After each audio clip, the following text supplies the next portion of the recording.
where these little people that were, talking to me, but not using words. And it was just, this happened when this girl was 3 years old. Now she's in her 30s, and she's had this, it's been a recurrent theme through her entire life. More encounters than she can really count. It's just, and after a while, for some people, it continues being this, harrowing thing. For her, it was very scary when she was a child, but after a while, she got so that she knew it was the same aliens were visiting her every time. And now she feels like, she's an empath through this, like she can feel people's feelings, sometimes read thoughts. And there's sort of a takeaway that comes along with the phenomenon. And for some people, the takeaway is such a positive that they don't mind going through the trauma of being plucked out of their house, floated through the ceiling or the window, and having medical stuff done to them, and the other things that come along with this. Well, but that was one where somebody saw two aliens on the ground, but it happened 30-some years ago.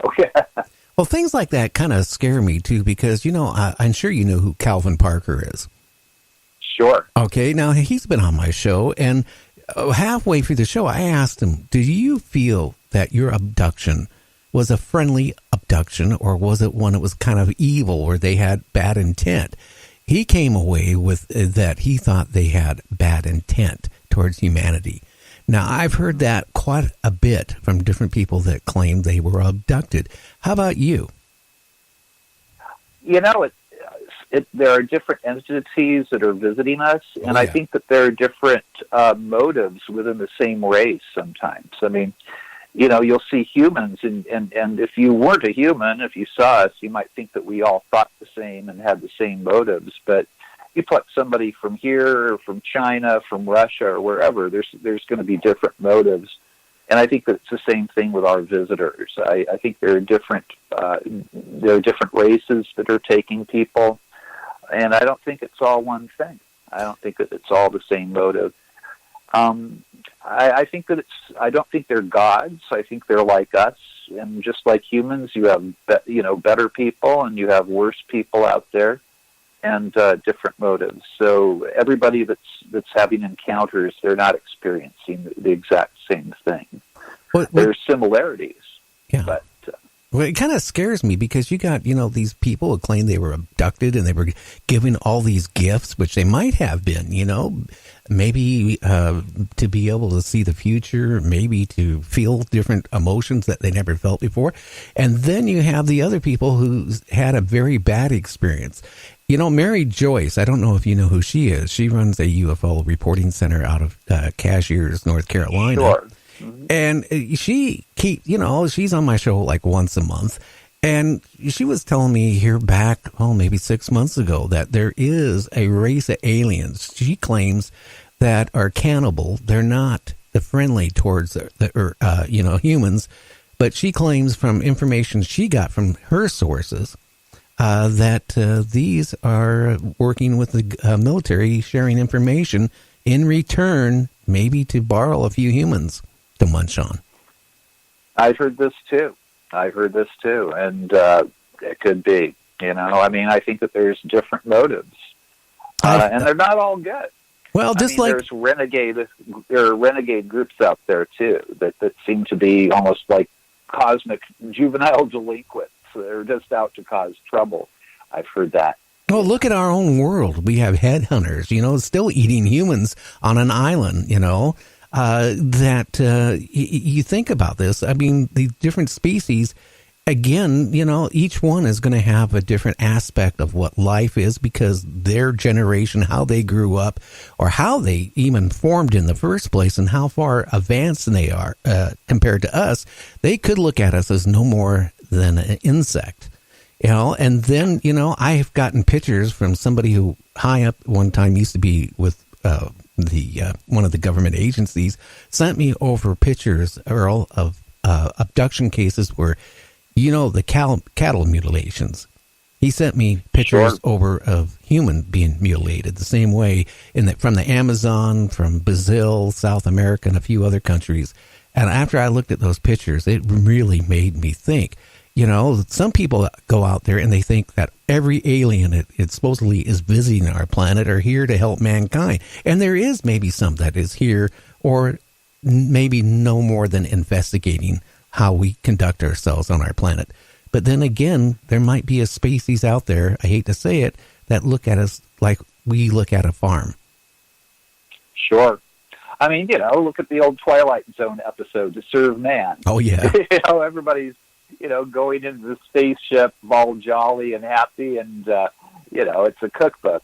Yeah. It's not to serve man as you know, like they're doing a service to us, but they're going to serve you on a plate. And you know, I mean, I think Stephen Hawking may have been right when he said that it's a dangerous thing to announce ourselves to the universe. We do have to think about what we're doing and who we may come in contact with, and it's not all Reese's Pieces. You know, it's not all Reese's Pieces. No, I wish it was. Yeah, but we could invite the wrong type of whatever to our planet that might look at us as nothing more than something that should be destroyed. Sure. I mean, our myths are from something. You know, there's a common knowledge that I think sort of runs through our history like a thread. And if you look at even the myth of vampires, you're never supposed to invite them into your house, right? As soon as you invite them in, they can do what they want. And maybe there's some truth to that. So I think people should be wary. I know that there are people that do the CE5, you know, contact stuff. And sometimes it does work. I mean, this is an interactive phenomenon that we have. It's not just, you know, space aliens doing air shows for humans. You know, they're appearing for some reason, and some of that may be like a, you know, the way that we'll play with a kitten with a laser pointer, or maybe something more malevolent than that. And so you do have to keep, you know, be aware and try to keep your, you know, mind intact. And, you know, you don't want to wind up like, you know, in Independence Day, the people were having the party on the Los Angeles Library building, you know, welcome aliens, you know, and it's, well, yeah, they just come to a very good end in the film. And no, they didn't. And, so, you know, you have to be wary, and you have to be careful who you invite into your house. That being said, there are, you know, I have people that have known their visitors since childhood, and they're like family to them. You know, I have one gentleman who's a Homeland Security agent. You know, he's way up in the TSA. And his encounters used to scare him as a child when he didn't understand it. But since then he's had encounters that were very, very meaningful to him. And again, you know, he has the takeaway of psychic abilities, and empathy has been expanded within his heart. A very dear and inviting and good person. And he attributes these wonderful effects to his visitors. But, you know, I have other people that just report deleterious effects that they've had from their visitors. I have one guy who keeps having implants taken out of his foot, and they keep coming back and keep reinserting it. And if he could get his hands around the alien's neck and choke him to death, he said that's what he would do. You know, that's what he would do. So it a lot depends on the person. A lot depends on that specific contact scenario, and some are better than others for people. You know, you see a lot of all or nothing out there. You know, our sister group is the Edgar Mitchell's Old Free group, and they're kind of all about, well, it's all a benevolent phenomenon.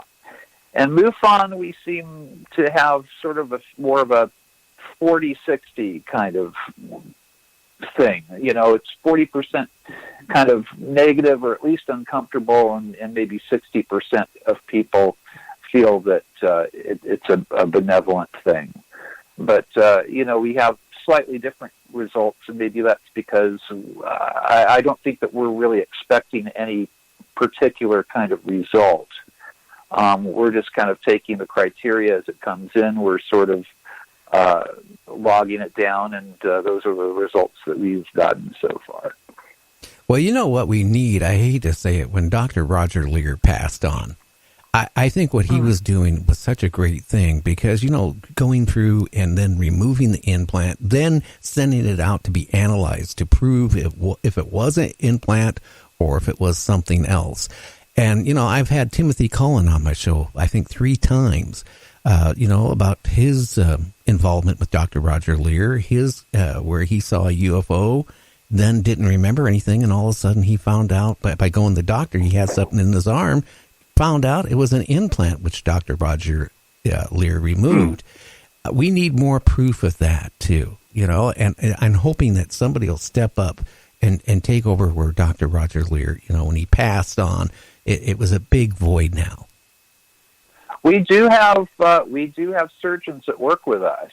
Dr. George Medic is my other boss over at the ERT at Mufon, and he was an orthopedic surgeon, and we do have people that we can send implants to.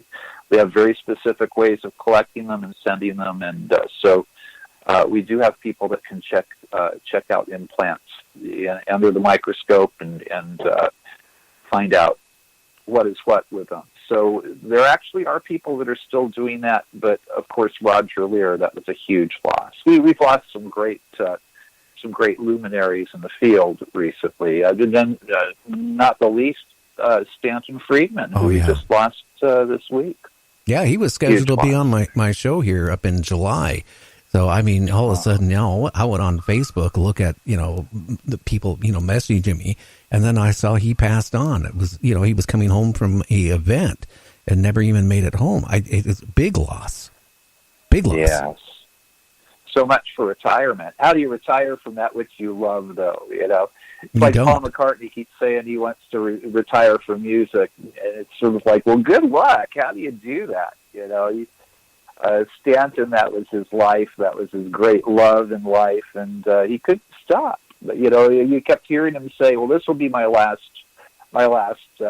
conference, and then, of course, he would go to the next one. So God bless Stanton. And of course, he was very close friends with Kathleen Martin, who I work with, and they were like siblings. They're co-authors, and he had been the guy who had done the first scientific study of the Betty and Barney Hill story, and Betty and Barney Hill being her aunt and uncle.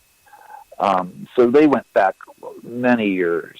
It's funny, I knew a lot of people that knew Stanton. I'm very close friends with Denise Marcel, and her grandfather was the original, Jesse Marcel, who was the first official on the Roswell debris field. And Stanton brought forth, he brought Roswell to the public. He probably wouldn't know about it. It would have just disappeared. And he was a very important man. And I was looking forward to spending some time with him at the MUFON Symposium in July. And I know all of his friends. I'd only met him once before. And back then I didn't really know people. But yeah, it wasn't meant to me. I will never get to spend any real time with Stanton, and I find that very saddening. Oh yeah, it's just like I was telling you before we went on the air. The older you get, I hate to say it, when you're in your 40s and 50s, you don't even notice people passing on. You really don't. When you start getting into your 60s, which you're a baby yet. You're going to start, when you get a little bit older, it's going to start hitting you a lot that everybody you knew in the field is passing on the same way. Like I started in broadcasting in 76, and, I lost a lot of friends in the broadcasting field. The biggest loss I had when Art Bell passed. I mean, I was talking to him 3 days before he passed on, and we were talking about, I was talking to him, I said, I really wish I would have got that book, The Superstorm, that you and Whitney wrote. And he goes, well, you can find it on eBay. And I said, yeah, but I would really like it. I wish I would have got one new. I don't want to buy, used. And, the day after he passed on, I went out to my mailbox, and guess what was there? Aw. Now, unfortunately, he didn't sign the book, but he was kind enough to send me the book. And I tell you,